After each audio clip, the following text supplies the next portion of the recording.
Good morning dear students. My name is Sanket Agarwal और आज जो मैं टॉपिक आपको पढ़ाने वाला हूँ उसका नाम है डिटर्मिनेंट्स। क्लास 12th का चैप्टर नंबर 4 डिटर्मिनेंट्स।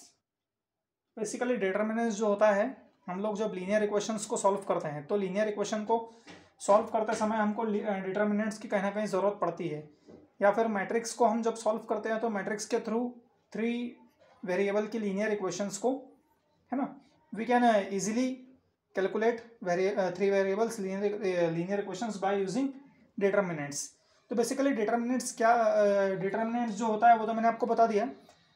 डिटर्मिनेंट्स को कैसे सॉल्व करते हैं आज की बात ये है। तो बेसिकली ये जो चैप्टर है इसमें 2 तरीके के डिटर्मिनेंट्स आपके कोर्स में है, एक है 2x2 का और एक है 3x3 का।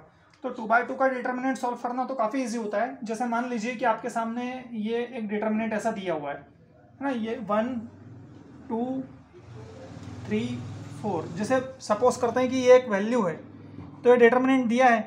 तो ये जो डिटर्मिनेंट दिया है इसको हम एक्सपेंड कर देंगे तो इसकी एक प्रॉपर वैल्यू होती है। डिटर्मिनेंट को जब हम सॉल्व करते हैं तो उसकी एक प्रॉपर वैल्यू होती है, तो उसको हम मान लेते हैं डेल, है ना।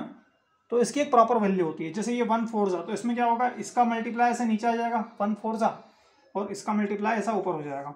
और ये बेसिकली देखा जाए तो A11 A12 A21 A22 ये 4 वैल्यूज़ हैं। तो इसमें क्या है, जैसे अपन ने 1 का मल्टीप्लाई 4 में किया तो 1 × 4, और बीच में माइनस का साइन आ जाएगा। बीच में माइनस का साइन इसलिए आएगा क्योंकि जब भी हम नीचे से ऊपर जाएंगे तो साइन माइनस का हो जाएगा, और माइनस का साइन इसलिए भी हम कह सकते हैं कि जो 1 2 जो वैल्यू है, तो 1 2 जो है ये निगेटिव है, क्योंकि 1 और 2 मिलकर ऑड बन जाएगा। तो ऑड जब भी वैल्यू आएगी, है ना, मतलब 3, तो ये इसका मतलब है कि निगेटिव हो जाएगा ना। तो A12 की जो वैल्यू है निगेटिव, मतलब 1 × 4, और ये मतलब 3 × 2, तो हो जाएगा 4 - 6, है ना। तो ये हो जाएगा -2। तो ये 2/2 का नॉर्मल डिटर्मिनेंट है जिसको हम सॉल्व करते हैं, है ना। तो इसको या तो हम ये जो अभी हमने सॉल्व किया है, ये किया है, जो इसको सॉल्व किया है ये नॉर्मल सॉल्व किया है, तो 2/2 के डिटर्मिनेंट को आप नॉर्मली सॉल्व कर लेते हो, कोई प्रॉब्लम वाली बात नहीं आती।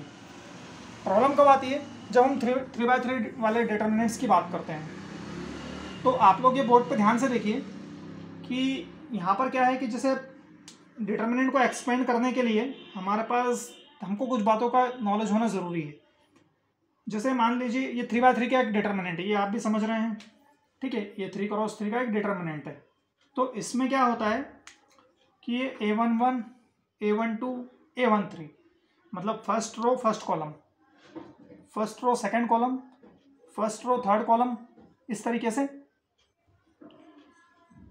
इसी टाइप से A21 A22 A23, second row first column, second row second column, second row third column. इसी टाइप से A31 A32 A33, third row first column, third row second column, third row third column. तो actual में क्या होता है कि ये इसको डिनोट करने का एक तरीका है। अब कॉलम मतलब कैसा कि जैसे ये आप जो वर्टिकली आप ये ले रहे हो A11 A21 A13, ये कॉलम है ना, ये कॉलम फर्स्ट है। फिर A12 A22 A32 ये कॉलम सेकंड है। फिर A13 A23 A33 column third है। मतलब देखा जाए तो हम पहले लिखते हैं रो, फिर लिखते हैं कॉलम, है ना। पहले रो लिखते हैं और फिर कॉलम लिखते हैं। तो ये जो है, ये इधर वाली जो है ये फर्स्ट रो है ना। फिर ये सेकंड रो आपके सामने दिख रहा है, R2 लिखा है मैंने, R1 लिखा है, और R3 मतलब थर्ड रो। तो डिटर्मिनेंट को, अब ये तो 2/2 का तो मैंने आपको बता दिया था कि ये इस तरीके से सॉल्व होता है, पर 3/3 का आप कैसे सॉल्व करोगे। तो 3/3 का सॉल्व करने के कई तरीके होते हैं, पर इसमें भी एक बात देखने वाली है। वो बात ये है कि जब भी A11 या फिर A11, है ना, जैसे 1 और 1 इसको प्लस करते हैं तो 2 आता है, तो इवन आता है, ये अपन समझते हैं। जब भी इवन आएगा तो हमें प्लस का साइन लगाना है, और जब भी ऑड आएगा, जैसे A12, तो 1 और 2 मिलकर 3 बन जाते हैं, तो 3 एक ऑड नंबर है ना। ऑड नंबर वो जो 2 से डिवाइड नहीं होते। तो जब भी ऑड नंबर आएगा तो हमें माइनस का साइन लगाना है ना। तो ये एक इंपॉर्टेंट बात है जो आप लोगों को ध्यान रखनी पड़ेगी। जब भी इवन आएगा तो हमें पॉजिटिव साइन लेना है, जब भी ऑड आएगा तो हमें नेगेटिव साइन लेना है। इस बात को आपको ध्यान रखना पड़ेगा। सपोज कि जो डिटर्मिनेंट्स है, इस डिटर्मिनेंट को हम 6 टाइप से हम एक्सपैंड कर सकते हैं। डिटर्मिनेंट की एक प्रॉपर वैल्यू होती है, ये मैं आपको बता चुका हूँ। तो डिटर्मिनेंट को एक्सपेंड करने के 6 तरीके हैं। या तो आप फर्स्ट रो से कर दो, या तो आप सेकेंड रो से कर दो, या तो थर्ड रो से कर दो, या तो फर्स्ट कॉलम से कर दो, या सेकेंड कॉलम से कर दो, या थर्ड कॉलम से कर दो। मतलब आप 6 तरीके से कर सकते हैं। या तो आप फर्स्ट रो से कर दो, या सेकेंड रो से कर दो, या थर्ड रो से कर दो, या फिर फर्स्ट कॉलम से कर दो, या सेकंड कॉलम से कर दो, या फिर थर्ड कॉलम से कर दो। तो ये 6 तरीके हैं जिससे आप इस डिटर्मिनेंट को एक्सपांड कर सकते हैं, है ना, एक प्रॉपर वैल्यू निकाल सकते हैं। आप किसी भी तरीके से करेंगे आंसर वही आएगा, है ना। तो देखते हैं कि इसको एक्सपांड अपन कैसे करते हैं। फॉर एग्जाम्पल अभी मैं कर रहा हूँ रो 1 से, फर्स्ट रो से एक्सपांड कर रहा हूँ उस डिटर्मिनेंट को। तो ये जो है आपका ये फर्स्ट रो है ना, ये आपकी फर्स्ट रो है। तो इस फर्स्ट रो से इस डिटर्मिनेंट को मैं एक्सपांड करने की कोशिश कर रहा हूँ, ठीक है। तो अब हम देखते हैं कि इसको कैसे करेंगे।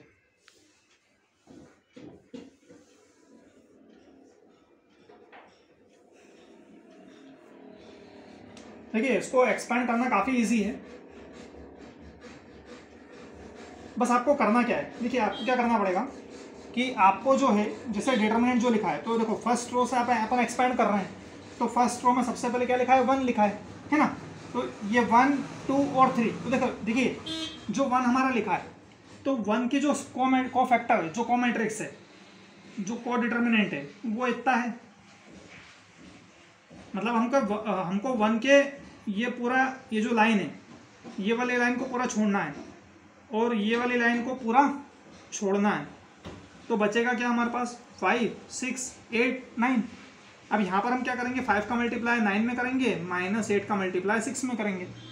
5 का मल्टीप्लाई 9 में, -8 का मल्टीप्लाई 6 में, है ना। तो एक बेसिक वे है कि इस डिटर्मिनेंट को जब हमको यदि ये वाला फैक्टर लेना है, तो उस केस में क्या होगा कि ये इस तरीके से हो जाएगा, है ना। तो मैं आपको ये बस वही चीज़ लिख रहा हूँ कि अपन सबसे पहले लिखेंगे 1, फिर यहाँ जब मल्टीप्लाई करेंगे तो 5 का मल्टीप्लाई 9 में करेंगे, है ना। तो 5 9 सा, मतलब एक बार तो मैं पूरा लिख के दिखा देता हूँ, -8 का मल्टीप्लाई 6 में, है ना। तो ये आपका पहला एलिमेंट आ गया। अब देखिए बीच में क्या है, 2 है, पर इसकी पोजीशन देखनी पड़ेगी कि पोजीशन कौन सी है। तो ये जो पोजीशन है A12 वाली पोजीशन है, A12 वाली पोजीशन है, मतलब कि ये निगेटिव हो जाएगा, है ना। तो मतलब बीच में क्या आ जाएगा, निगेटिव साइन आ जाएगा। अब हमको जो 2 है इसकी रो और कॉलम को छोड़ के बाकी सब लेना है।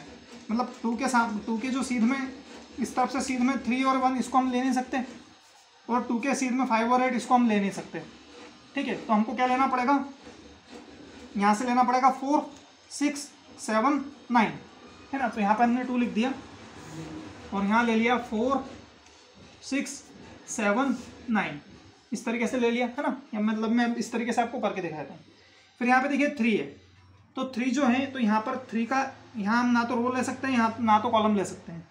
तो बचेगा 4, 5, 7, 8, है ना। तो ये बचेगा, तो ये +3 करके यहाँ बचेगा 4, फिर यहाँ जाएगा 5, फिर यहाँ जाएगा 7 और यहाँ जाएगा 8। इस तरीके से ये सॉल्व हो गया, ठीक है। आप समझ रहे हैं जो मैं कहना चाह रहा हूँ। देखिए अब क्या होगा, हम एक काम करते हैं, हम इसको भी ऐसे लिख लेते हैं, जो 5, 9 से 8, 6 है ना, इसको भी हम एक काम करते हैं, इस तरीके से डिटर्मिनेंट में लिख लेते हैं, छोटे वाले 5, देखिए 5, 6, 8, 9, है ना। तो 5, 6, 8, 9, इसको भी मैंने डिटर्मिनेंट में लिख दिया, ठीक है। अब एक बार चेक कर लेते हैं कि सही किया है कि नहीं। 2, 4, 6, 7, 9, ठीक है। फिर 3, 4, 5, 7, 8, ठीक है। अब हम इसको एक्सपेंड कर रहे हैं। तो देखो ये 1 है ना। माइनस का 2 क्यों आया, क्योंकि ऑड पोजीशन पे, और प्लस का 3 क्यों आया, क्योंकि इवन पोजीशन पे। तो देखो 5 9 सा 45, तो मैं डायरेक्टली इसको 5 × 9 45 लिख देता हूँ, -8 6 सा 48, ठीक है। तो ये हो गया, इसमें 1 का मल्टीप्लाई चल रहा था, -2। अब यहाँ पर जो है ये 2 है ना, तो 4 9 सा 36 हो गया, और 7 6 सा 42 हो गया। अब यदि थोड़ा सा आगे बढ़े तो 3 है, 4 8 सा 32, -7 5 सा 35, ये हो गया, ठीक है। तो अब इसमें क्या होगा कि जब ये डिटर्मिनेंट को अपन सॉल्व करेंगे, तो ये -3 होगा यहाँ पे, फिर ये है ना -2, और ये यहाँ पर -6 बचेगा, 42 में से 36 माइनस हुआ, तो तो अब यहाँ पर जो है ठीक है, -6 तो माइनस माइनस प्लस का 12 हो जाएगा, 6 2 12 हो जाएगा, और 32 - 35 तो माइनस का 3, तो -3 और 3 तो माइनस का 9, 3 3 से 9 हो जाएगा। ठीक है, तो एक्चुअल में क्या है, यदि इसको अपन पूरा सॉल्व करेंगे तो देखो यहाँ पर क्या है, माइनस का ये भी माइनस का ये भी है, तो -12 हो जाएगा 9 और 3 मिलके, और प्लस का 12, तो इसका आंसर आ जाएगा -12 + 12, तो कैंसिल होके 0 आ गया। तो ये एक तरीका हो गया इसको एक्सपेंड करने का। तो ये हम इसको बोला कि फर्स्ट रो से हमने एक्सपेंड कर दिया। अब देखिए इसका आंसर क्या आ रहा है, 0 आ रहा है ना, इसका आंसर क्या आ रहा है, 0 आ रहा है। अब हम इसी डिटरमिनेंट को वापस लेते हैं। Now expanding bye